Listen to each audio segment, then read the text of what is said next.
اعوذ باللہ من الشیطان الرجیم بسم اللہ الرحمن الرحیم۔ غیر مسنون اور خود ساختہ ادعیہ اور اذکار کا دوسرا المناک پہلو یہ ہے کہ ان پر عمل کرنے سے مسنون دعاؤں اور اذکار کی اہمیت بالکل ختم ہو کر رہ جاتی ہے۔ رسول اکرم صلی اللہ علیہ وسلم نے لا الہ الا اللہ کو افضل ذکر قرار دیا ہے۔ سبحان اللہ، الحمدللہ اور اللہ اکبر کہنے کی بڑی فضیلت بیان فرمائی ہے۔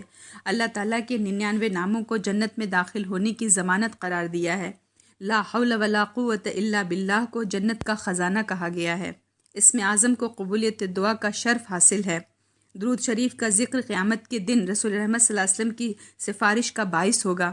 قرآن مجید کو خود اللہ کریم نے ذکر بتایا ہے، جس کی تلاوت کے ایک ایک حرف پر 10 نیکیاں ملتی ہیں۔ اس کے علاوہ صبح شام کے اذکار، سونے جاگنے کے اذکار، کھانے پینے کے اذکار، توبہ استغفار اور استغاثہ کے اذکار، دنیا آخرت کی بھلائی طلب کرنے کے اذکار، غرض بے شمار ایسے ادعیہ اور اذکار ہیں جو صحیح احادیث سے ثابت ہیں، جن پر رسول اکرم صلی اللہ علیہ وسلم نے خود بھی عمل کیا اور امت کو بھی اس پر عمل کرنے کی ترغیب دلائی۔ اللہ اور اس کے رسول صلی اللہ علیہ وسلم پر ایمان لانے کا تقاضا یہ ہے کہ زندگی کے ہر معاملے میں رسول اکرم صلی اللہ علیہ وسلم سے جو عمل ثابت نہ ہو وہ کر کے اللہ کے غضب کو دعوت نہ دی جائے، کہ اہل ایمان کو ایسا کرنے سے منع فرمایا گیا ہے۔ یا ایھا الذین آمنوا لا تقدموا بین یدی اللہ ورسولہ واتقوا اللہ، اے لوگو جو ایمان لائے ہو، اللہ اس کے رسول سے آگے نہ بڑھو اور اللہ سے ڈرتے رہو۔ اب آئیں آج کی حدیث نمبر 20، جنت کے خزانے سے دیا گیا کلمہ کیا ہے؟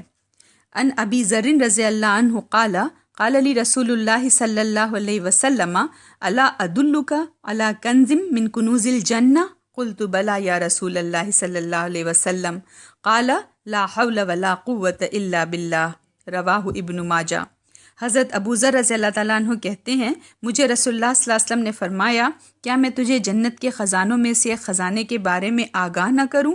میں نے عرض کیا، یا رسول اللہ، ضرور آگاہ فرمائیے۔ آپ صلی اللہ علیہ وسلم نے فرمایا، لا حول ولا قوة الا باللہ، یعنی نیکی کرنے اور برائی سے بچنے کی طاقت اللہ کی توفیق کے بغیر ممکن نہیں۔